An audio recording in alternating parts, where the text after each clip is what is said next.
Alhamdulillah wassalatu wassalamu ala sayyidina wa maulana Rasulillah wa ala alihi wa ashabihi wa man tabi'ahu wa nasarahu wa walah amma ba'dah.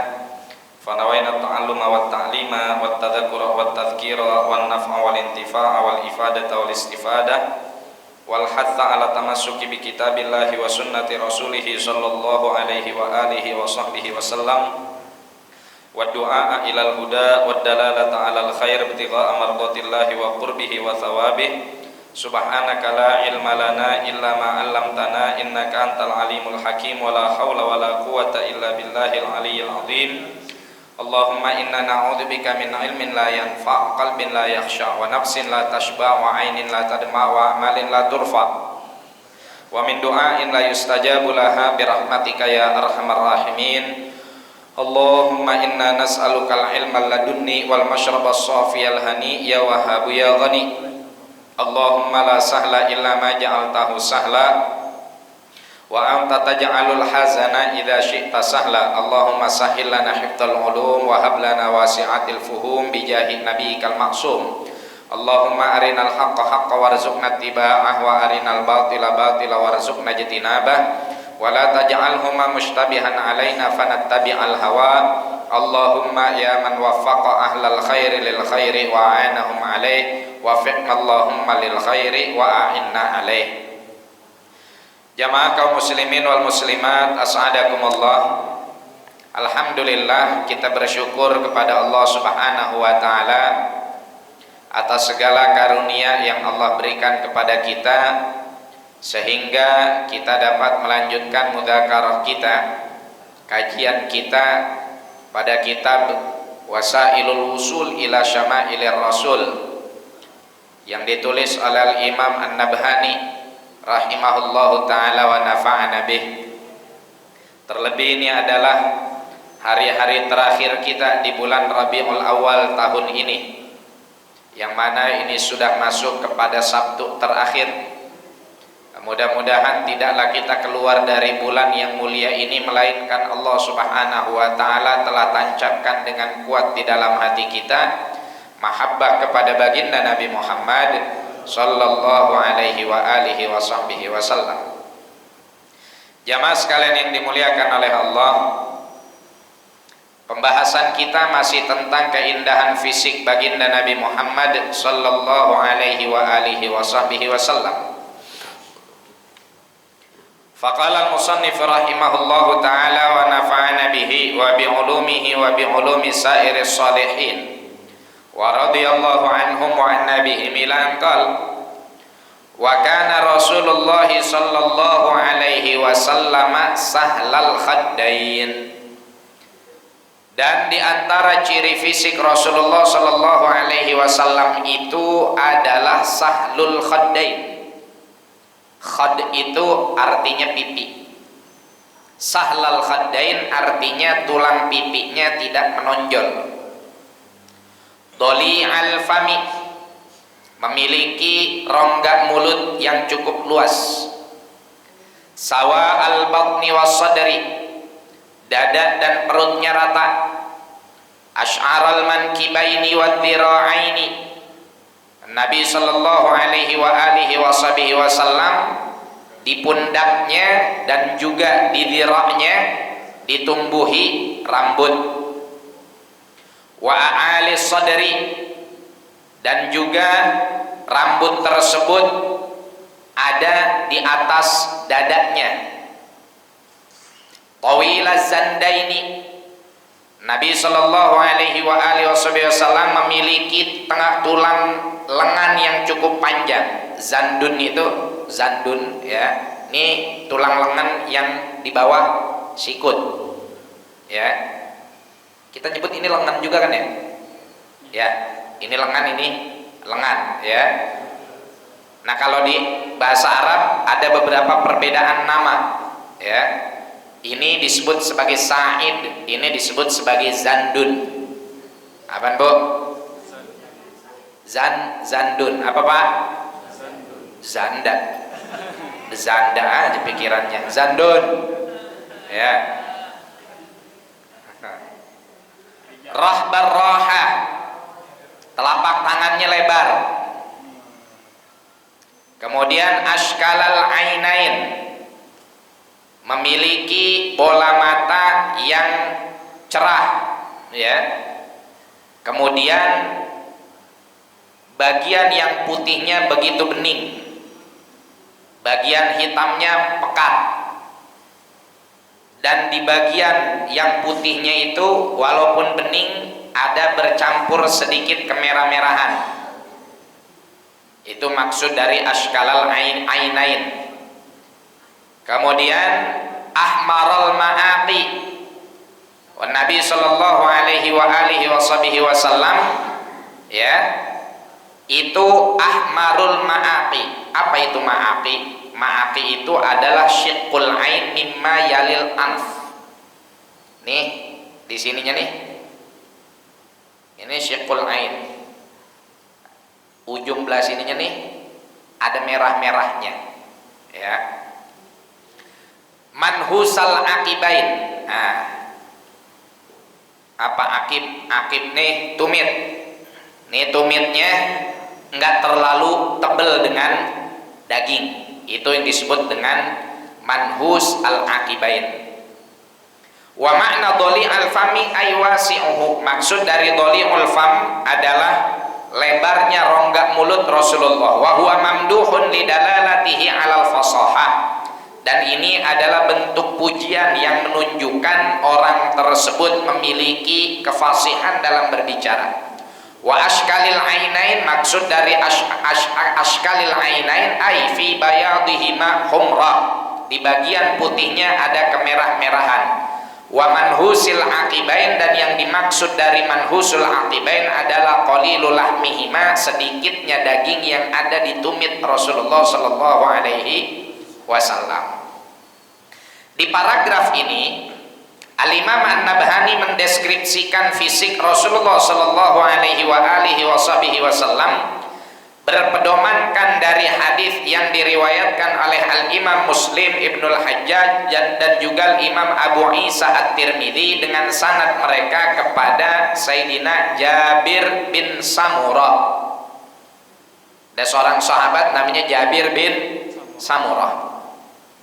Dialah yang kemudian mendeskripsikan fisik Rasulullah sallallahu alaihi wasallam sebagaimana yang tadi telah kita bacakan. Dan juga dengan riwayat Al-Imam At-Tirmidzi dari hadis Hindun bin Abi Halah, ya, dari hadis Hind bin Abi Halah. Tapi Hind di sini nama laki-laki, ya, bukan nama perempuan. Kadang ada satu nama dipakai sama laki-laki, dipakai sama perempuan, kayak kita di Indonesia. Contohnya apa? Nur Hidayat. Nur Hidayat cewek apa cowok? Biasanya cowok. Tapi kalau Nurul Hidayah cewek. Padahal sama, dia juga tulisan Arabnya sama, ya. Ada Hindun binti Utbah, itu nama perempuan. Ini Hind bin Abi Halah, ini nama laki-laki. Baik, namun sebelum kita menjelaskan satu-satu tentang fisik Rasulullah sallallahu alaihi wasallam seperti yang diriwayatkan oleh Al-Imam Muslim dan juga Al-Imam At-Tirmidzi, ya, baik itu dengan sanad yang sampai kepada Sayyidina Jabir bin Samurah atau yang sampai kepada Hind bin Abi Halah, di sini ada satu ungkapan dari Al-Imam Al-Hafidh Abu Nuaim. Beliau mengatakan, qad ikhtalafat alfadhus sahabati fi na'tihi wa sifatihi. Terkadang ada perbedaan redaksi para sahabat dalam mensifati bentuk fisik Rasulullah.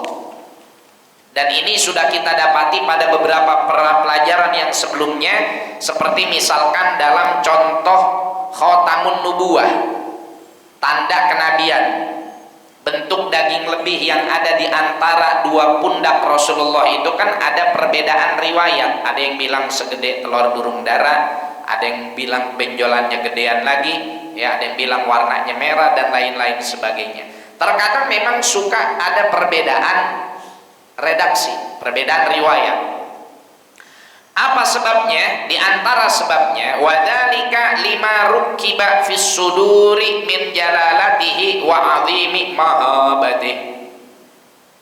Dan itu semua salah satu faktor penyebabnya, di antaranya adalah karena di dalam hati para sahabat itu ada rasa takjub dan rasa wibawa yang sangat luar biasa terhadap diri Rasulullah Shallallahu Alaihi Wasallam.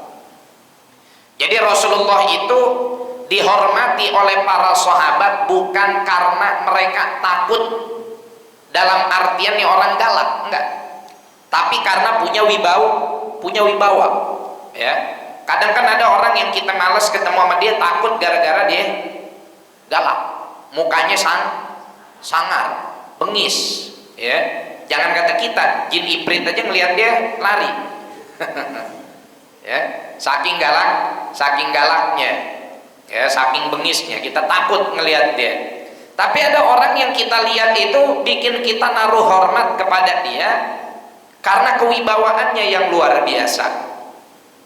Nah, Rasulullah Shallallahu Alaihi Wasallam ini punya kewibawaan yang sangat luar biasa di hati para sahabat.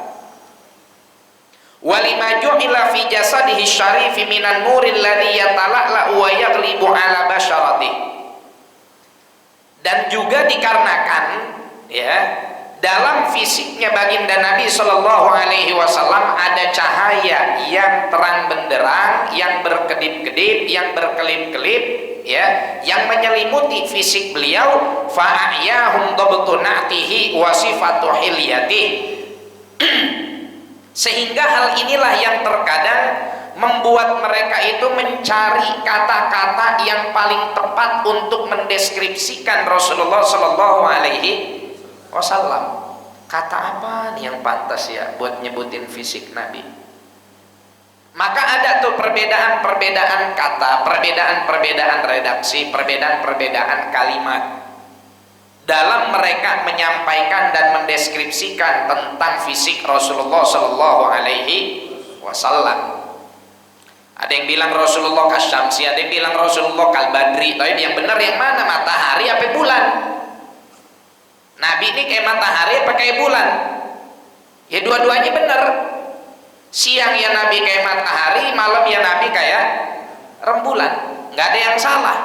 Toh dua-duanya juga memiliki peran. Matahari menjadi sumber energi di siang hari, rembulan menjadi cahaya yang menghiasi malam. Sebagaimana Rasulullah Shallallahu Alaihi Wasallam pun demikian. Rasulullah laksana matahari, ya iya, karena beliaulah yang menjadi energi bagi umatnya, ya, yang menjadi petunjuk bagi umatnya, yang memang dikirim oleh Allah Subhanahu wa Ta'ala, sebagaimana Allah kirim matahari untuk menjadi sumber energi bagi kehidupan rohani manusia, kehidupan jismani manusia. Hatta qala ba'duhum kana mithla syamsil thali'ah. Seperti yang tadi kita sampaikan bahwa sebagian sahabat bilang, oh Rasulullah ini kayak matahari yang terbit. Qala ba'duhum, sebagian lagi bilang, karena yatala'lu al-qamari lailatal badar. Rasulullah ini kayak rembulan yang sedang berada di puncak malam purnama. Tapi yang mana yang benar? Dua-duanya benar. Nah, inilah bagaimana para sahabat radhiyallahu taala anhum wa ardhahum sampai betul-betul memperhatikan ciri fisik Rasulullah. Dan bukan cuma diperhatiin, tapi juga diteladani, ditiru, diikutin. Nah sekarang ini umat aneh, makin ke belakangan kesini, makin dekat ke hari kiamat, umat makin aneh. Yang ngikutin Rasulullah dalam cara berpakaian, dalam cara berpenampilan, malah justru dihujat. Tapi giliran yang ngikutin orang kafir, ngikutin orang fasik, ngikutin penampilan ahli maksiat, malah dibiarin. Ya?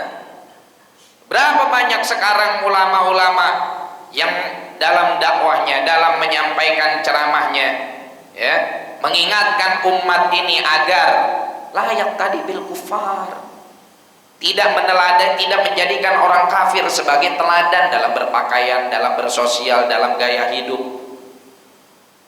Teladan kita Nabi Muhammad sallallahu alaihi wasallam. Laqad kana lakum fi Rasulillahi uswatun hasanah. Telah ada pada diri Rasulullah bagi kalian teladan yang baik.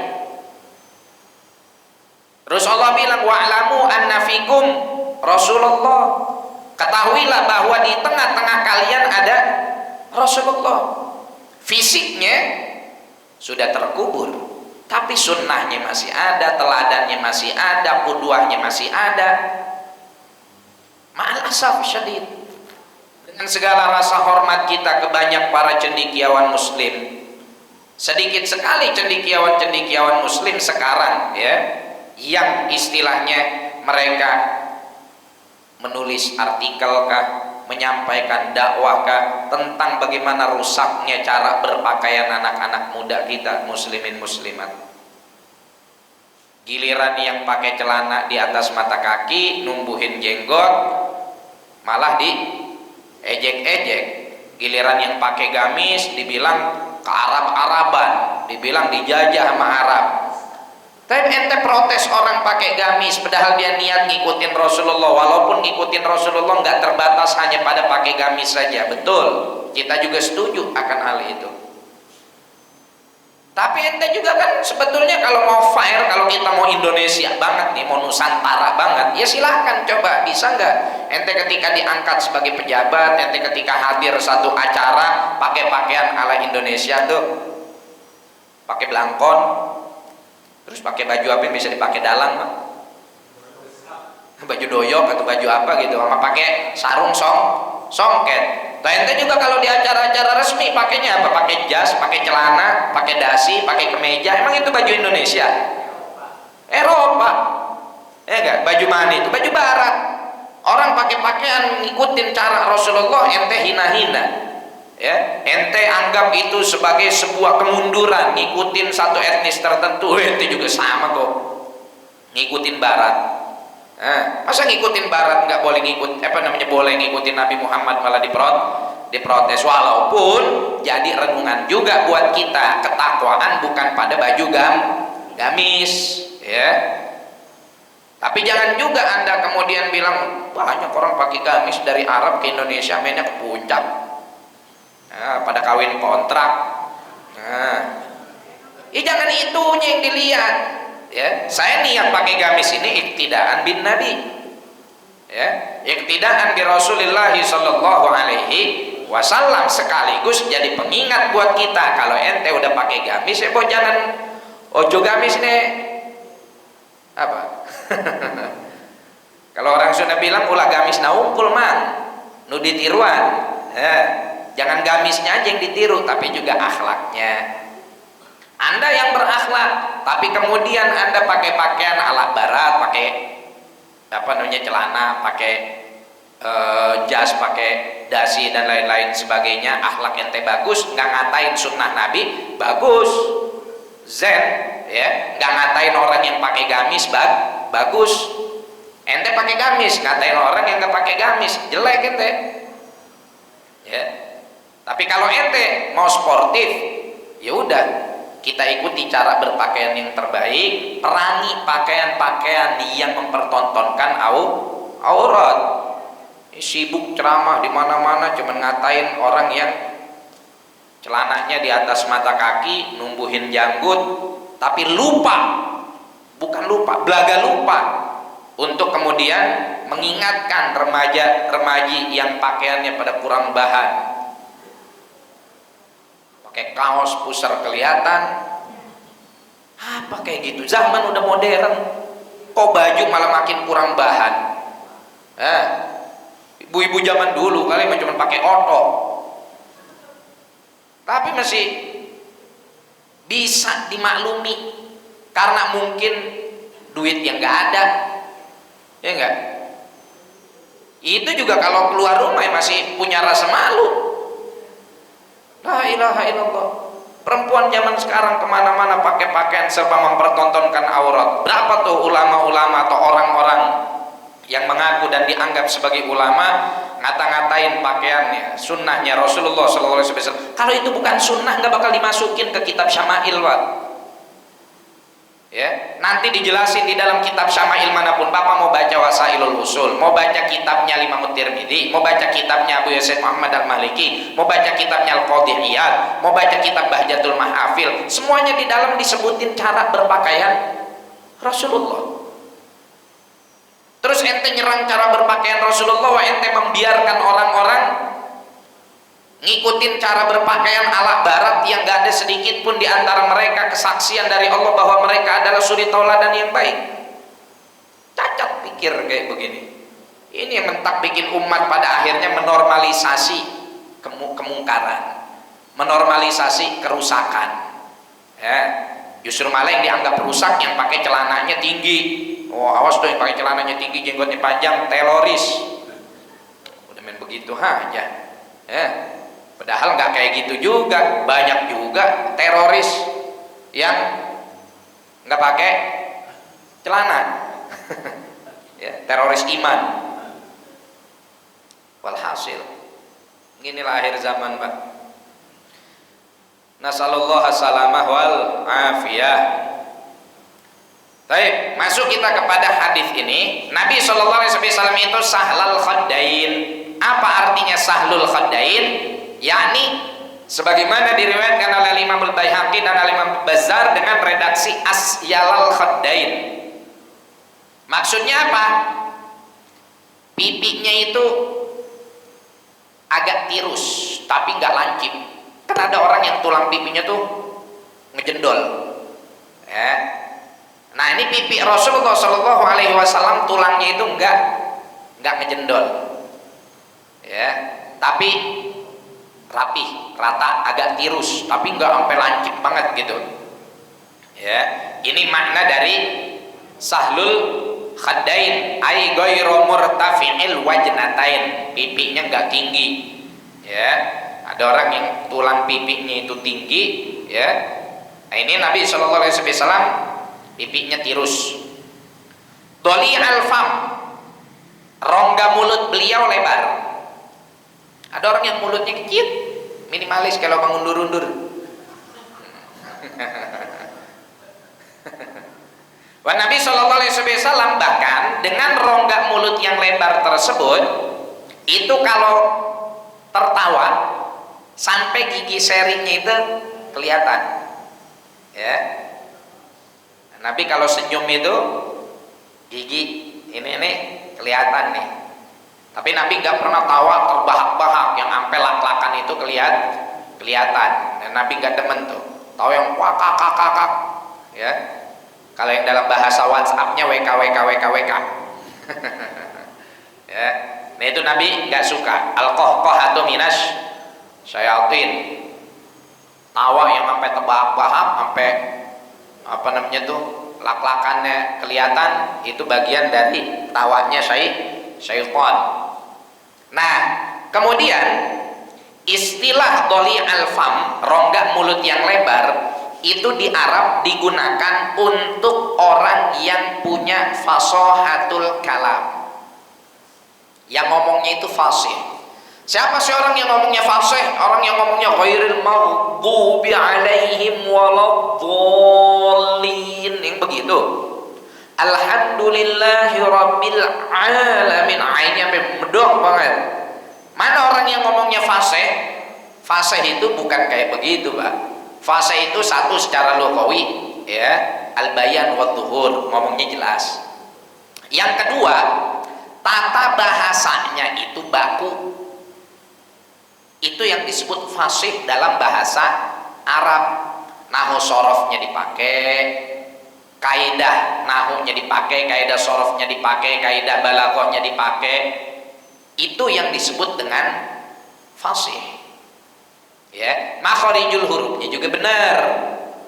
Ya, bukan berarti nahu sorofnya jago tapi giliran baca zai jadinya jim.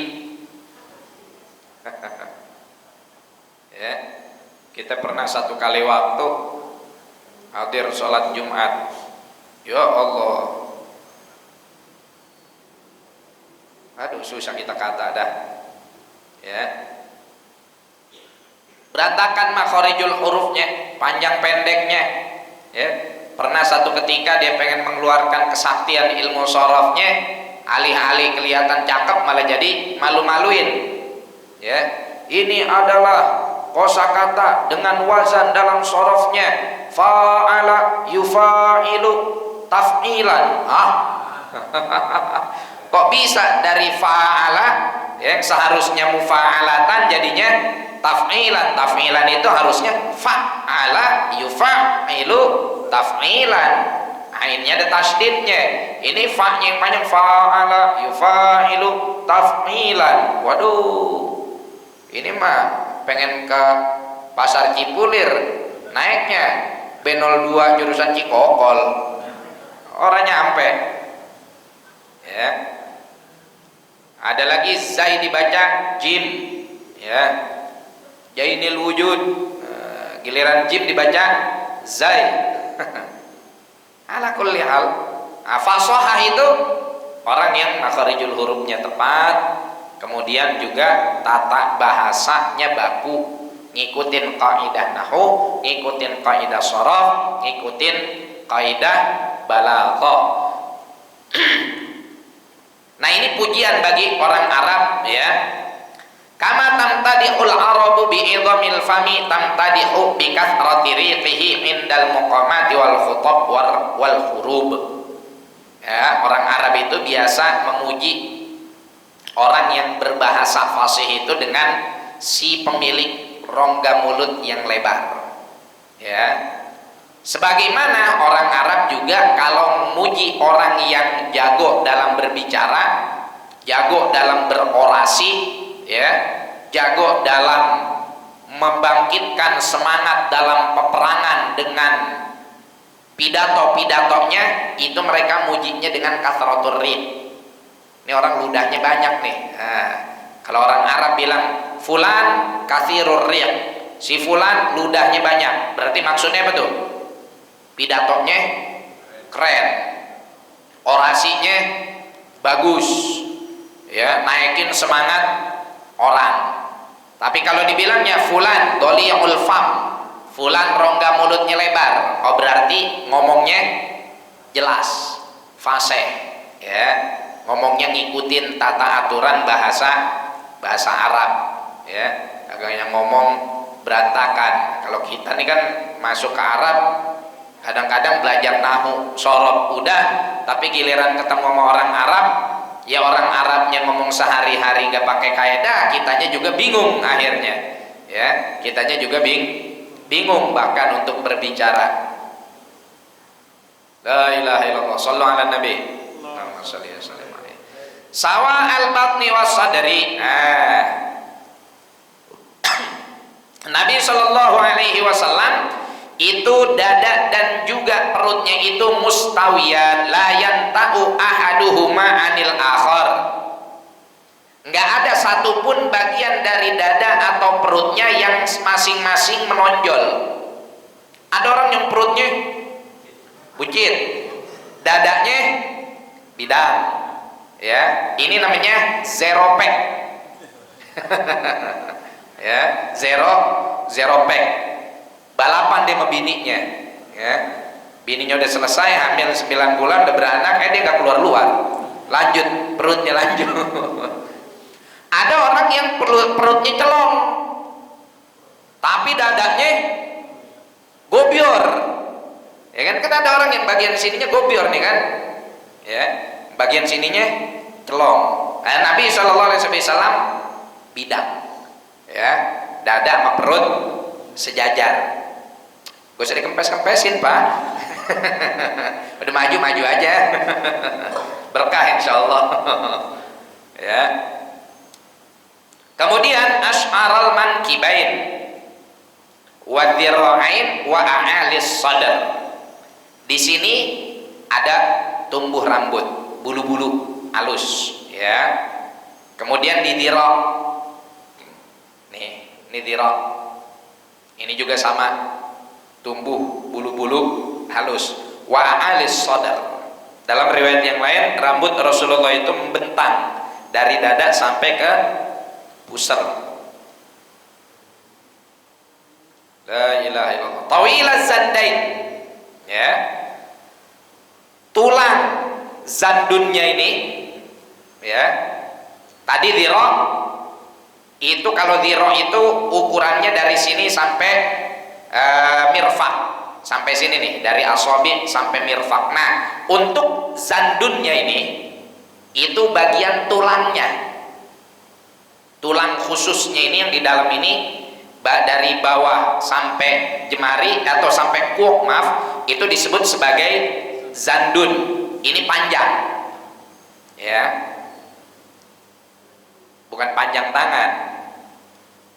Kalau panjang tangan nyolong, ya. Tapi memang tulangnya Rasulullah SAW di bagian lengannya ini, ya, cukup panjang.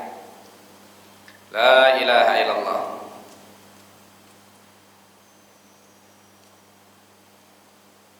Kemudian rahbar rahah aywasi'ul kaffi hissan wa ma'nan.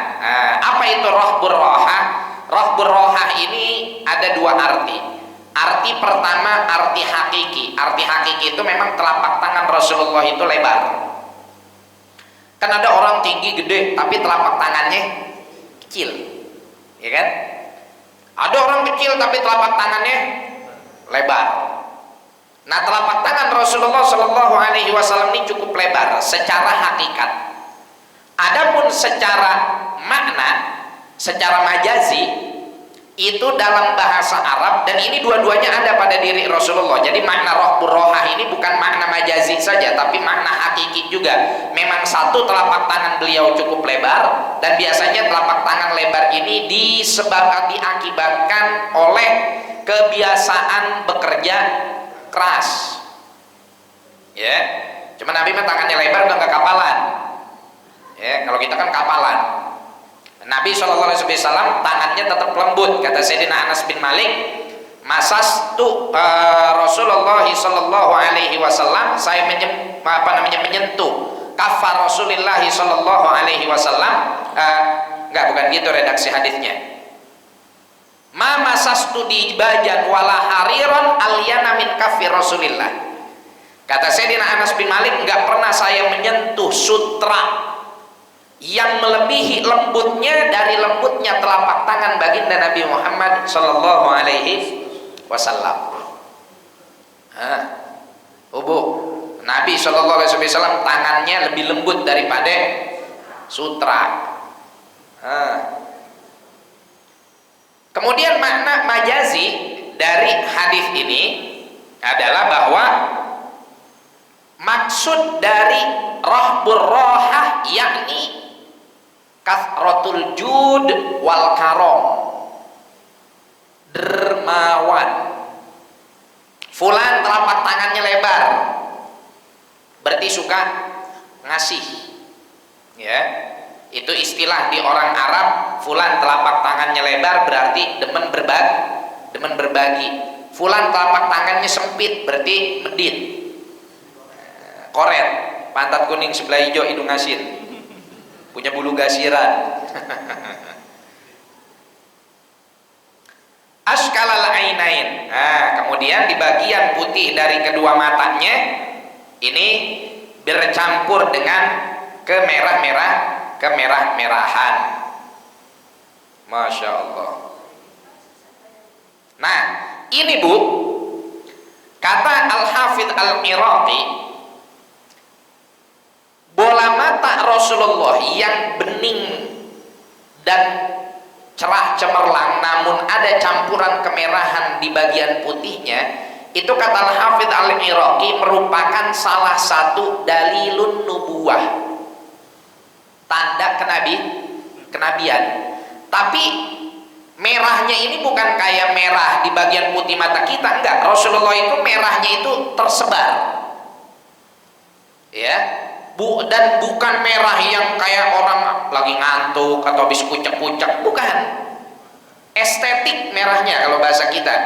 Kalau kita kan ada merah di putih gara-gara habis waduh kucek kebanyakan atau gara-gara bintitan banyakan ngintip atau karena kena debu atau karena ya bahasa kedokterannya irit irit nasi. Iritasi ya. Kalau Rasulullah enggak, ada merah-merahnya tapi estetik. Nah, ini adalah bagian alamatun nubuwah. Karena ketika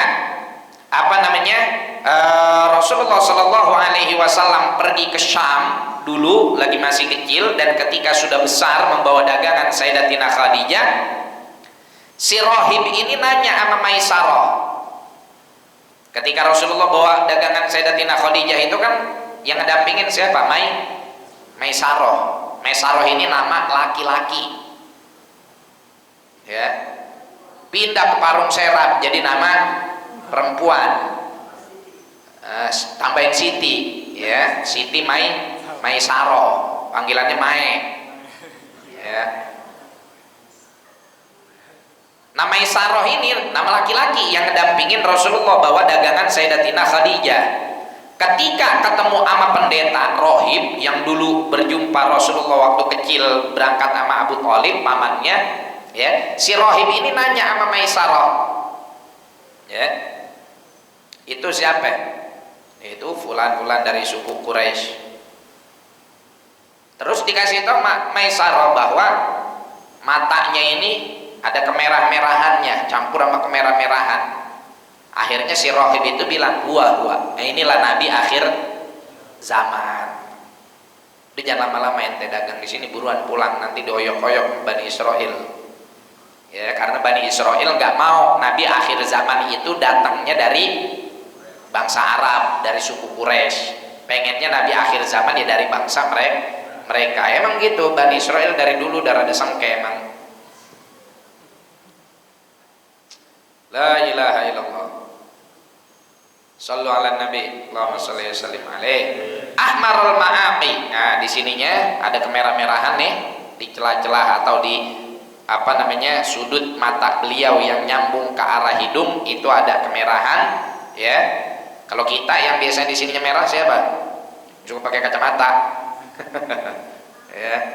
Manhusa al-aqibain. Bagian tumitnya enggak tebel dengan daging. Ya, itulah fisik baginda Nabi Muhammad sallallahu alaihi wa alihi washabihi wasallam. Wallahu a'lam bissawab. Al-Fatihah bil qabul wal iqbal wa salahi kullil ahwal hadrati sayyidina Rasulillah sallallahu alaihi wa alihi washabihi wasallam maula Bilal al-badran wa ta'ala anallahu ta'ala yaftahu alaina futuhal arifin warzuqna kamal al-ikhlas wal yaqin tsabbit aqdamana ala qadamil habibil amin yaqdir lana jamil hajat wa yaghfir lana jamil muhimmat yaghfir lana kulla dhunub wa yastur lana kullal uyub wa yakshif anna kullal kurub wa yamla bi barakatihi wa kathratil amwali kullal juyub yubarik hadzal masjid wa man shalla fihi man anfaqa wa tabarra'a wa darasa fihi wa yanshur hadhihi al barakat wal khairat ila jamil ummatil islamiyah ala hadhihi niyyah wa ala kulli niyatin salihah wa ila hadratin nabi Muhammadin sallallahu alaihi wa alihi wasallam bisirril Fatihah. A'udzu billahi minasy syaithanir rajim. Bismillahirrahmanirrahim. Alhamdulillahi rabbil alamin arrahmanir rahim maliki yaumiddin. Iyyaka na'budu wa iyyaka nasta'in ihdinas siratal mustaqim siratal ladzina an'amta 'alaihim ghairil maghdubi 'alaihim waladdallin. Amin. Subhanakallahumma bihamdika asyhadu an la ilaha illa anta astaghfiruka wa atubu ilaik. Wal 'afwu minkum. Assalamualaikum warahmatullahi wabarakatuh.